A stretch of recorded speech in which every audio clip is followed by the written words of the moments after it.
Hey, it's Tali, here to tell you about the podcast Israel Story. Now, more than ever, Israel is a tough topic. Some love it, others hate it, but Israel Story offers a nuanced, faithful window into the extraordinary stories of everyday people in Israel. Beautiful and ugly, tragic and inspiring, ridiculous and heartwarming. Check out hundreds of timeless episodes in their back catalog or dive into the 65 Wartime Diaries episodes capturing slivers of life right now. Hear voices from soldiers to survivors, farmers to rabbis, Jews, Christians, and Muslims, and connect with this complicated, amazing place. Hosted by Mishi Harman and produced with the Jerusalem Foundation and the Times of Israel, find Israel Story wherever you get your podcasts. In need of a good read or just want to keep up with the books everyone's talking about? NPR's Book of the Day podcast gives you today's very best writing in a pocket-sized show. Whether you're looking to engage with the big questions of our times or temporarily escape from them, we've got an author who'll speak to you. Catch today's great books in 15 minutes or less on the Book of the Day podcast, only from NPR. Welcome to the 5 Books, where each week we talk with a Jewish author about 5 books that are near and dear to them. My name is Tali Rosenblatt-Cohen. Every week I ask Jewish authors about 5 books in 5 categories. We'll hear about 2 Jewish books that have impacted the author's Jewish identity. We'll hear about 1 book, not necessarily Jewish, they think everyone should read, a book that changed their worldview. We'll get a peek into what book the author is reading now, and we'll get to hear about the new book they've just published and how it came about.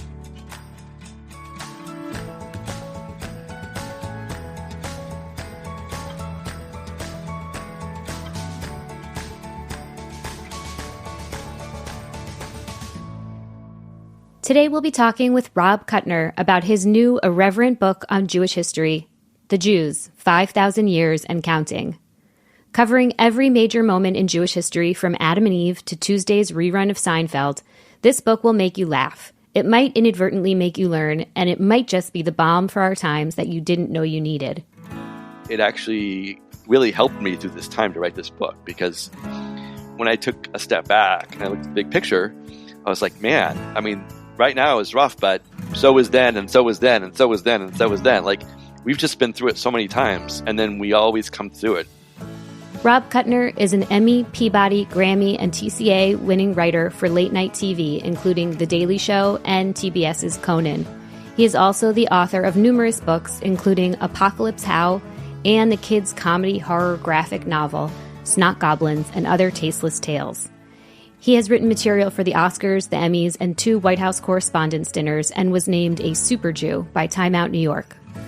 In our conversation, Rob will tell us about how going to a Christian school reinforced his own Judaism, how he made sure that the diversity of stories were included in his Jewish history, and about ordering a lulav and etrog to the Daily Show office. I got this call from the receptionist in my office. She said, "Rob, your Jewish baseball bat and baseball are here." That and more, all coming up next. Welcome to the 5 Books, Rob. I'm so happy to have you here. It's so nice to be talking to you again. Yes.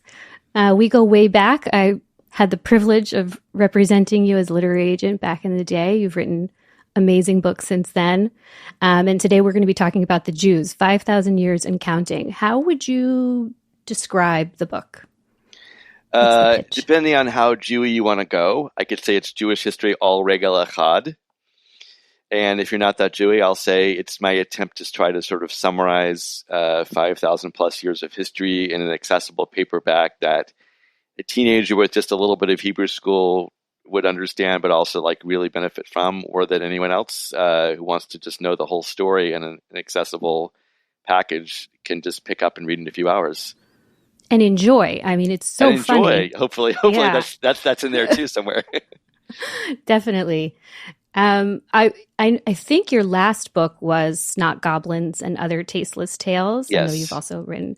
So I'm curious if you could tell us about the transition from Snot Goblins to the history of the Jews. Well, I mean, it should be obvious, but I mean, the simple answer for Jews is just nasal congestion. Really, I think.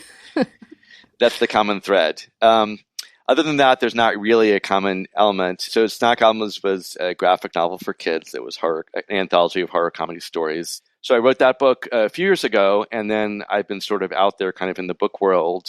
I think what happened was a publicist friend I know was friendly with the people at Post Hill Press and Wicked Sun, which is the sort of imprint of Simon & Schuster. They were looking to do a book like this. So this mutual introduced us, or I should say this matchmaker, Shad Khaned us together. And as soon as I heard the idea, I was like, that sounds like a great fit for me because I want to bring the humorous approach to everything. And also, this is something that I feel very passionately about. That's I've been studying Jewish history and learning it throughout my life and all that. And I also feel frustrated a little bit that I feel like it's been misunderstood or maligned at this point in time as well. I mean, it really is the perfect fit for you as your agent. We should have come up with that 20 years ago, but that's a great fit. Yeah, I love that. You have received amazing professional recognition for your work. You've won 5 Emmys, a Peabody, a TCA, a Grammy. Amazing. I found an old interview with you where it seemed like you had some ambivalence about those awards. It's old, and you said you felt like your Emmy was basically a pestle or an idol. So I'm curious to hear about that and also to see if that's still how you feel about these awards. Well, I mean, all these things are complex. Like yes and no. I mean, like it's on the one hand, it's obviously it's very exciting and gratifying to be recognized in your fields and in a way that other people do, and that people outside of your field recognize, and it gives you at least a tiny little soupçon of legitimacy, so that if you bring a project or an idea to someone a little bit outside of your world, they'll say, "Okay, I'll listen to this person. They've earned some kudos." So, to the extent that it has helped me professionally get people to take me seriously, I very much appreciate it. And of course, it was an exciting time to be part of that, the Jon Stewart Show. And at the same time, I think people get really attached to these sort of worldly signs of achievement, or maybe make more of them than they need to. I think beyond the point of professional advancement. I think I may have said that in reaction to the fact that I had a rabbi friend come over, and she was like, "Oh, can I touch it? Can I touch the Emmy?" And I was like, "Is that okay?" I think that's what got the pestle idea in my head. That makes sense. Another golden object. Yeah, exactly. Book 1, A Jewish Book from Childhood, The Big Book of Jewish Humor, by Moshe Waldoks and William Novak. This book was a Bible in my house as well. And full disclosure, my father contributed a page to it as well. So it was like, we revered this book. So I want to hear when you encountered it and why you chose it. That's amazing. I have to feel it was high school. I think it's possible someone sent it to me as a bar mitzvah gift who knew me very well. I don't remember how it came into my possession. And in that same way that like Mad Magazine kind of like opened up this vista into a world where you don't fully understand everything that's out there, and a lot of it seems odd and all that, but through humor you find your way into kind of like grasping a lot more of the wide world out there and learning about a lot of like offbeat things. So just the ramshackle variety of styles of humor and topics in that. I mean, it's just a giant opus, and there's so many things packed into it, from Hasidic tales to ads, like scripts and stuff like that. Like it just really, I think I was interested in Judaism. I was interested in humor, but I hadn't quite fully grasped like the deep, rich overlap between Jews and humor, at least going beyond just a couple of people like Mel Brooks. And I think that opened up a door for me that I didn't necessarily walk through at that time, but like later on when I started like, doing Purim spiels, which I do every year, I started uniting those two lobes in my brain. I think that book was sort of the gateway that led to that. And this is obviously the outcome of it. And so it was also extremely beyond gratifying that Moshe Waldoks himself gave me a blurb for it, because that felt like almost the culmination of a journey. From Moshe to Moshe. Nice. I love that. Yeah. So tell us a little bit about your Jewish life as a kid. Well, we had a bit of an arc, and I don't mean the Noah's kind. My family started off in the very reform side of things. My parents were always very active in the Jewish philanthropic part of life in Atlanta and all that stuff. Then they went to Israel. My father started doing medical humanitarian work, became very invested in Israel, and brought my brother and I along there on many, many trips. And that was sort of like the first precursor of it. And then a really odd thing happened, which was that I went to this Christian school, this Christian prep school in Atlanta, Georgia, where I grew up, which is an excellent school that my mother had attended also. And I'd been there since kindergarten, like all the way through. And as I got into high school, I think a lot of my sort of Christian, not a lot of Christian friends, but maybe we'll say Christian peers, started really kind of developing their religion, and some of them sort of developed a kind of evangelical streak to it. And they, as teenagers were sort of full of energy and good intentions and bad judgment, they would come up to me and ask me, I hadn't accepted Jesus and that sort of thing.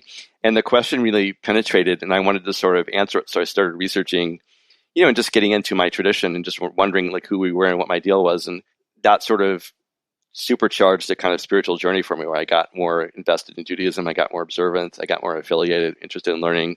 I spent a summer in high school in Israel. I later went on to Pardes. I made my parents make the house kosher, started keeping Shabbat, that sort of stuff. We also moved from Reform to a conservative shul. So that was kind of an interesting path that I went along. But it was sort of triggered in a way, I wouldn't say exactly in rebellion, but maybe in response to an outside force. But it stayed with me, I think, ever since.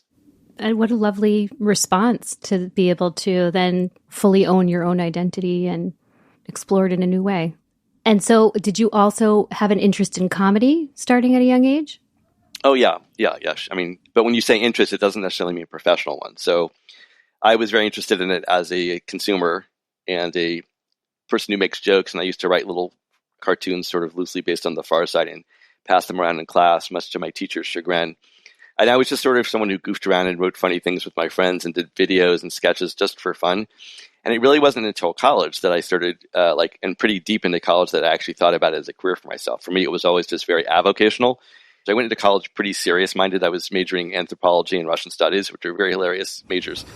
But there was a summer internship for Mad Magazine, and I applied for it. I did not get it. But in the process of putting together samples to do it, I had so much fun doing it that I suddenly took this look around my life, and I realized that like all these extracurricular activities I was doing were all comedy related.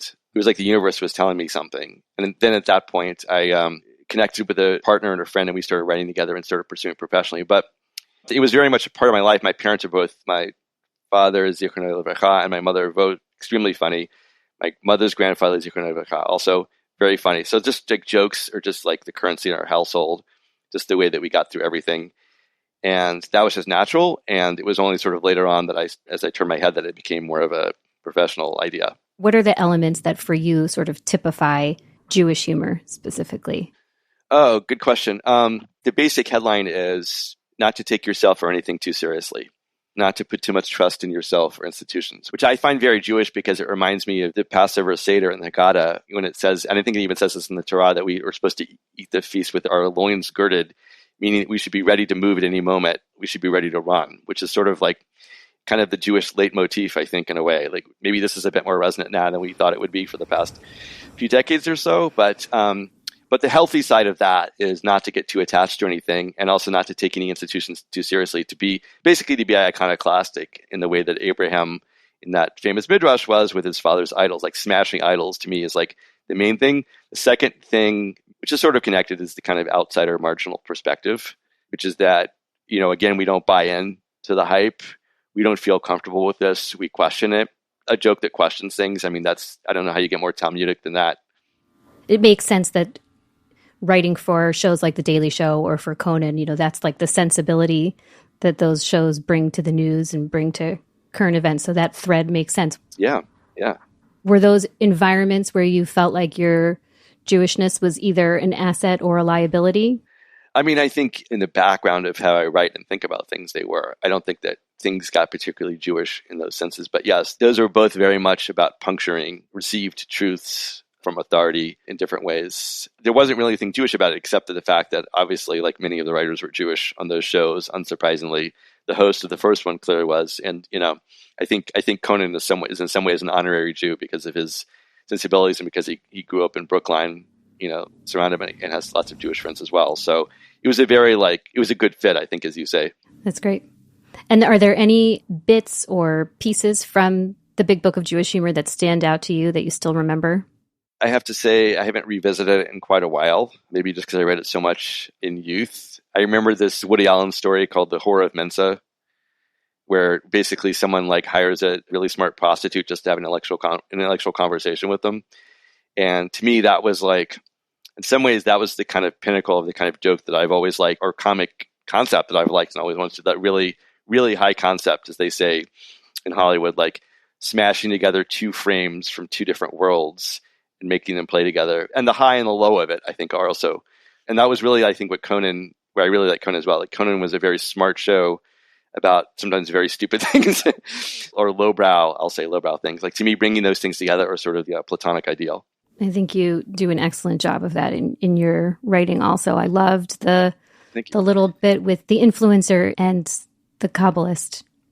Oh, thank you. I'm wondering how that's going to be received because it's a bit out there for the. Oh, I thought it was so funny.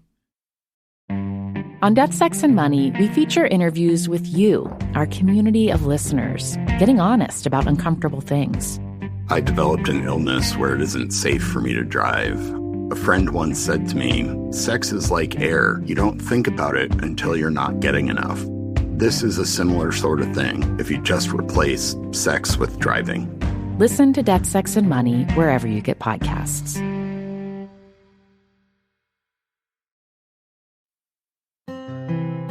Book 2, A Jewish Book from Adulthood, As a Driven Leaf, by Milton Steinberg.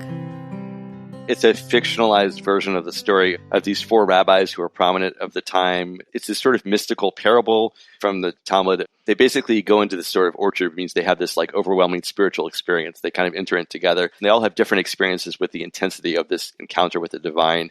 For some, it makes them more pious. And for one of them, the lead, it actually drives them away from the faith. And it's sort of this heretic, this very famous heretic in the tradition, but it takes his journey seriously. And I think for me, it was sort of like brought to life the constant tightrope of faith and modernity. We live in this very skeptical age.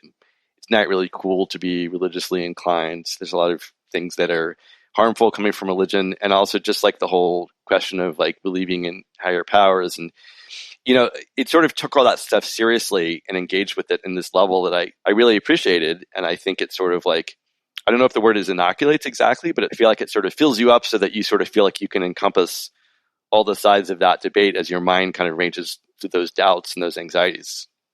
This was a book that Yehuda Kurtzer also chose, and he also brought it up as a book that gives permission to people to ask the big questions. It sounds like that's what you're talking about.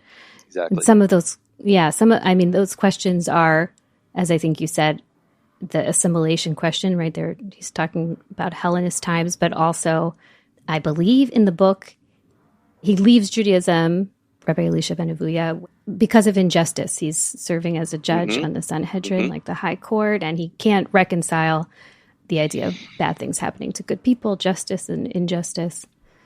That feels like something I hear from you also, of just, you know, even with the next book that we'll discuss, the idea of justice. Yeah, I think that's obviously been at the forefront for me for a long time. I think, as you mentioned, like that came to fore when I worked for The Daily Show. That was at least some part of me was trying to sort of think about, you know, how can we make the world more just through engagement and entertainment in the case of that book, and laughter in the case of what I was doing.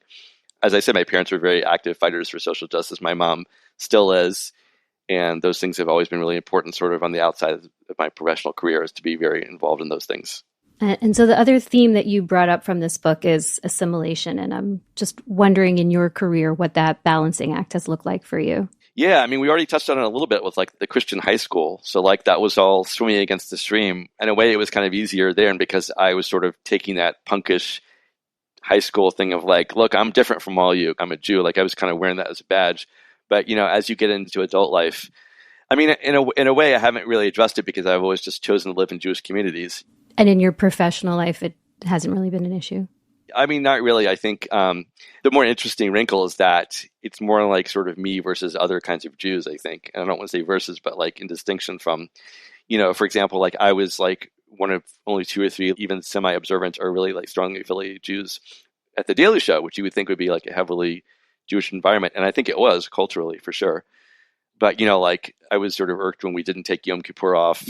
We did a show on Yom Kippur and I was the only one who took it off, like that sort of thing. My favorite story about that time was, so The Daily Show was in Hell's Kitchen and Sukkot was coming up and I needed to get my lulav and etrog. And the schedule was very busy. I didn't know if I was going to have time to do it. So I ordered from Eichler's Judaica, just a couple of blocks really across town to the east. I ordered a lulav and etrog, sent to my office, and I got this call from the receptionist in my office. She said, "Rob, your Jewish baseball bat and baseball are here."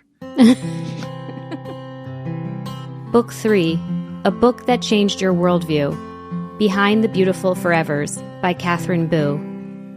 Catherine Boo is a journalist, and she did this sort of like deeply reported, almost storytelling account of life in the infamous slums of Mumbai, which people might remember as they were depicted, I think, in Slumdog Millionaire. Like these just enormous swaths of humanity that live in these tiny, like extremely temporary shelters. And then this book, The Beautiful Forevers, alludes to, it's right next to it, like chock-a-block with these like luxury hotels. And just like on paper, that's like, oh, well, that's really unfair and that sucks, injustice, etc. But you know, the author really brings it to life because you see it through the eyes of the people, and these are real people, and you sort of like see their hopes and their heartbreaks, but really just all the fragility of everything. And I think it just sort of, you know, grounded me in a certain way about what do we need to live? What are the most important things? You know, maybe this is Jewish again. What if we lost everything tomorrow? As you know, these people, it's very easy for them to do. All those sort of themes continue to haunt me, especially, you know, ensconced in LA in America, and like, you know, the heart of wealth and accumulation and shelter and all those things. It became very present in my mind recently because the LA wildfires, which thank God did not have any effect in our house. However, there was fear that it was moving quickly, and there's the smoke air quality is really bad. So we did sort of evacuate. And when you do that, it really concentrates the mind. You have to like, what do I take with me? You know, that question. And that started making me think about that book again. And in a way, I was able to just sort of easily say, this is really what I need. These are really the essentials, and leave a lot of precious, meaningful things behind, not knowing whether they'd be there when we return or not. Of course, the pain might come later, the sadness, but at the time I was able to, at least I think in some way, detach, maybe thinking about the lessons of that book. Do you feel like it impacted your perception of social justice or global inequality? I mean, yeah, I think this book would shock the conscience, but not in a sort of hectoring, lecturing way. I think it would just sort of get through to your heart, to the sense where you're like, you keep thinking this can't be, this should not be, and it should not be allowed in the world. And what can I do to change that? Or how can I fight the prevailing wisdom that we just sort of accept luck favors some and not others, that sort of thing. Like, that's the sort of thing I can't swallow, and I can't accept it. You mentioned your father's medical work before, and I've read a little bit of what you've written about. Can you tell us what he was doing? Yeah, so my father was an ophthalmologist, and he had a successful practice in Atlanta. And then someone took him on a, the NACOJ, the North American Conference on Ethiopian Jewry. Someone invited him to go on a mission. And this was before the Operation Solomon and Operation Moses, when Israel airlifted the Ethiopian Jews to Israel.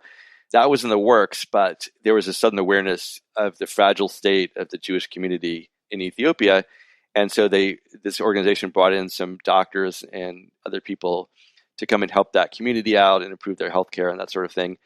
And for my father, it was like a revelation. Like, he was pretty mid-career. He was doing fine. He was very well established.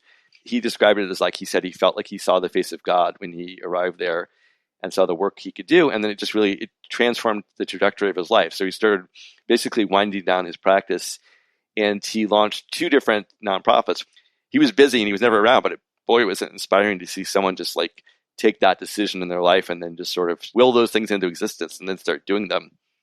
It's really into his 80s when he unfortunately got Alzheimer's and passed very quickly, but it really like struck him down. He was still very active at that point doing that stuff.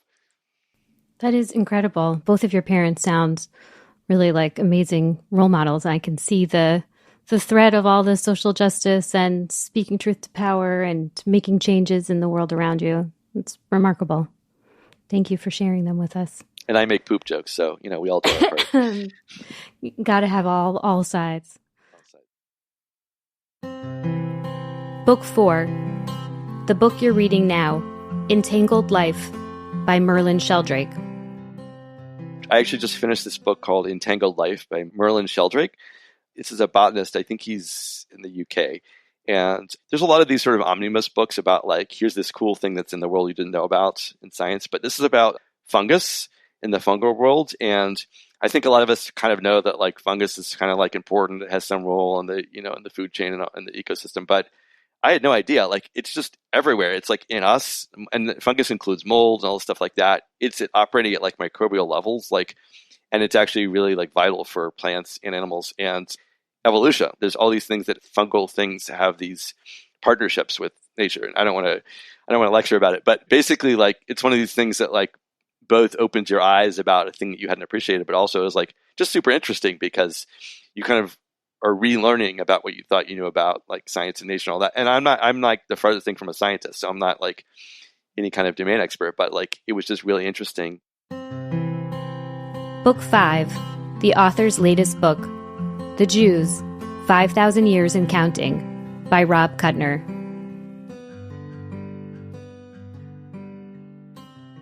This book has something for everybody. There's, all the different formats, all the different pieces of Jewish history and things that are of Jewish interest. Who do you envision as its audience?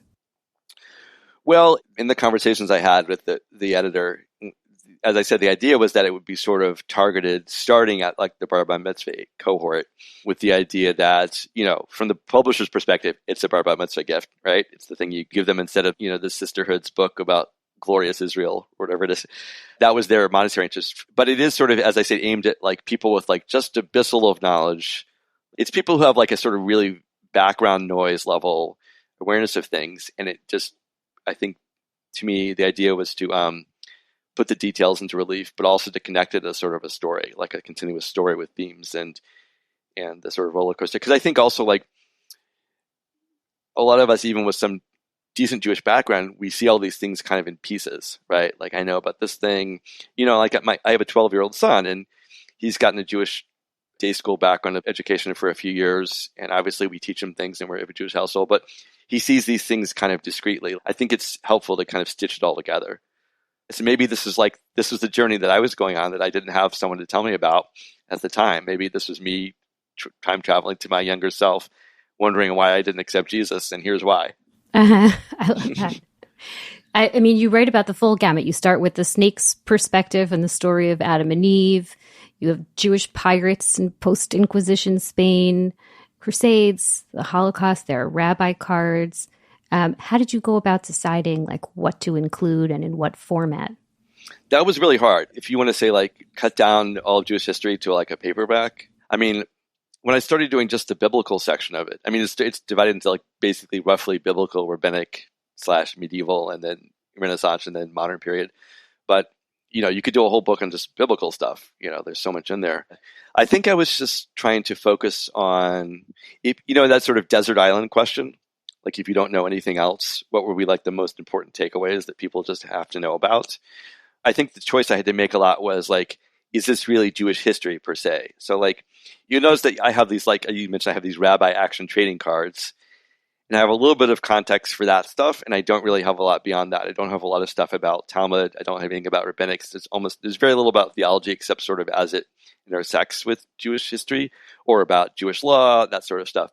That was the hard sort of culling I had to do, is because the book would be endless. I had to really just stick to like, here's what happened next, and here's what happened next, and here's why it was important, and here's how it affected people, and here's what it led to, and here's why it affects us today. And that sort of became the litmus test. It leaves a lot off the table.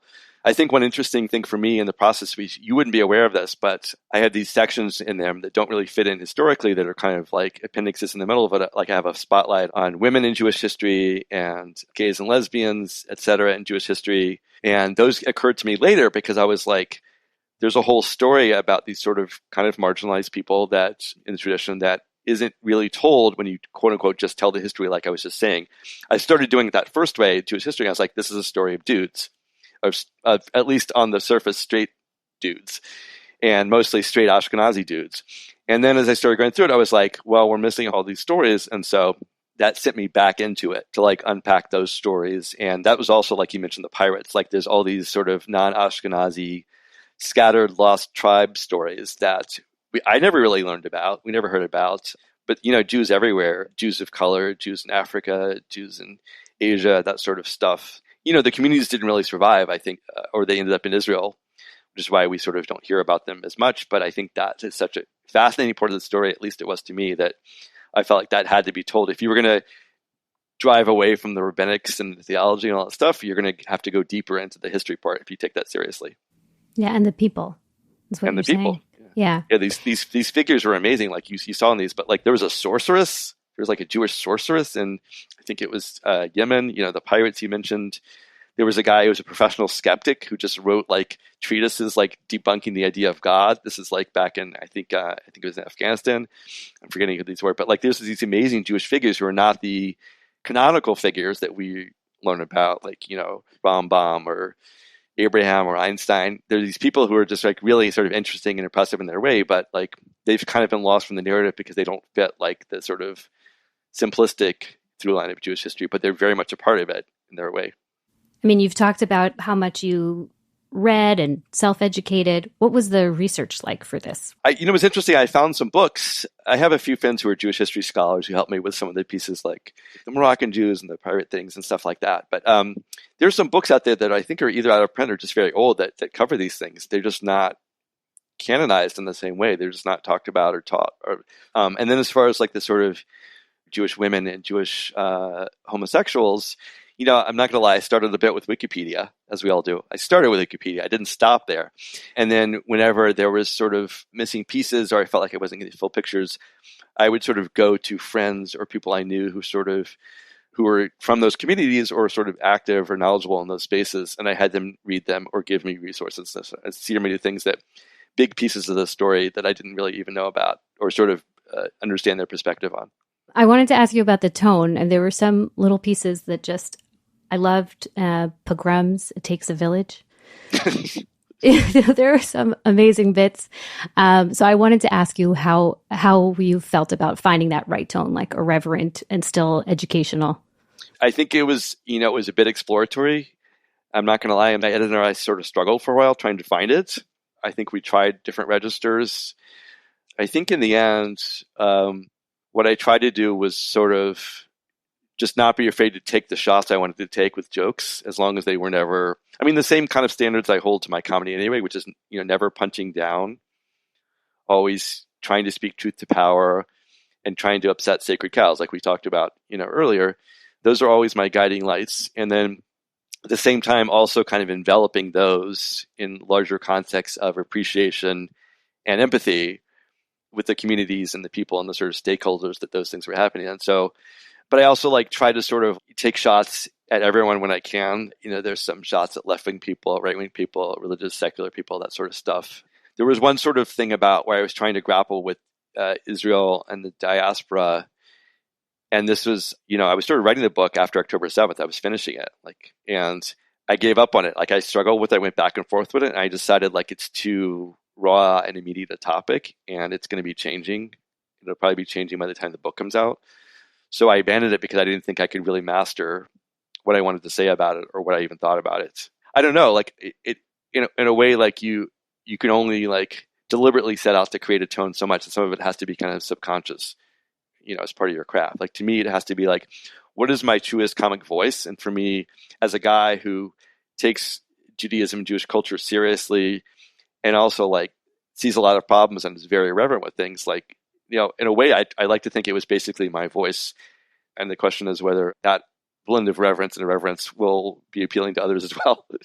It was very appealing to me. I thought it was super funny, and I can't wait to share it with my kids. I appreciate that. Yeah. As you are just saying, there's a lot that feels hard to find the humor in right now. And so I just wondered what your thoughts are on publishing a history of the Jews at this particular moment in history. Yeah, well, the first thing you say is really true. I think you saw what the struggle was with the Holocaust chapter, for example. I had originally wanted to just put the Holocaust and just say this page intentionally left blank and do something like that along the lines of what is there to say? And my editor, to his credit, challenged me. He said, you got to do something on this, figure out something to say about this. And so that sort of thing was really hard. Publishers Weekly was not a fan, found that awkward, which I thought was hilarious. I'm sorry the Holocaust was awkward for you. Yeah. But I think, it is hard to do those things, and at the same time we have to. I'm not as hard hitting on things that I think are more serious like that. The pogroms, I'm not making light of anyone's suffering, for example. I'm basically taking aim at the instigators, who I repeatedly refer to as racist assholes on horseback, I think.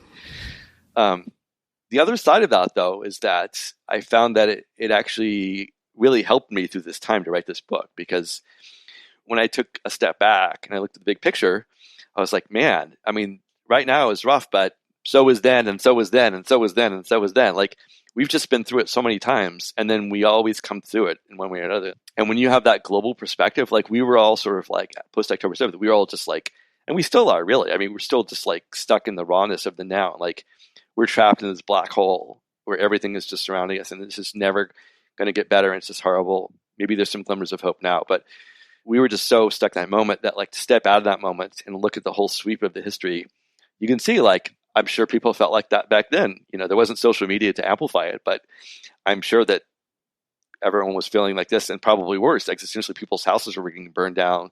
People were getting slaughtered, you know, kicked out of their country, that sort of stuff. None of that stuff is happening yet. But when you understand that Jews have the sort of tools to make it through that, stick together, and pivot, you have to imagine we're going to this time as well. Yeah, I did note that you had a section with all of the different aliyot, all the different immigrations to Israel, and you end with Americans arriving in 2030. Yeah. So I hear both the hopeful and the yet that you just said. There's some, I put some darkness and some poignance into that because I think that's part of the Jewish story, and that's part of the Jewish flavor, I think, of things as well, is we don't steer away from the laughter through tears. Yeah. So I guess I just want to end with, what are the things in Judaism that feel meaningful to you right now? Wow. Okay. And you want a short answer for that, right?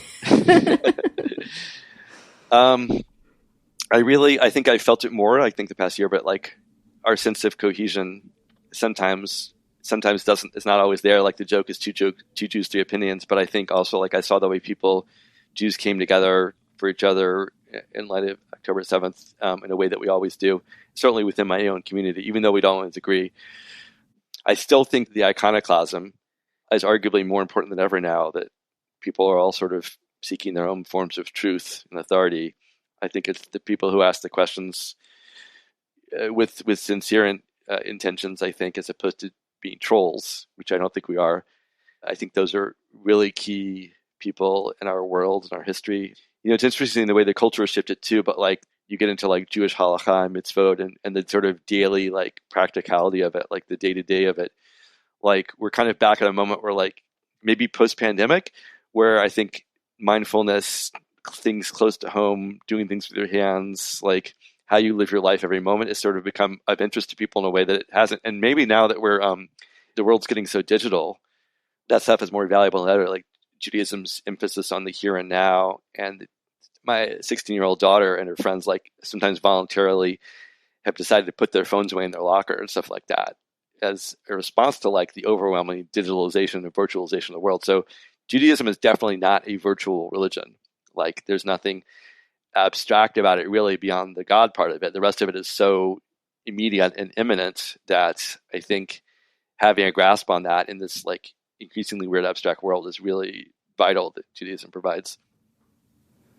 What a beautiful, hopeful way to end. Thank you so much, Rob. I hope lots of people will go out and buy The Jews.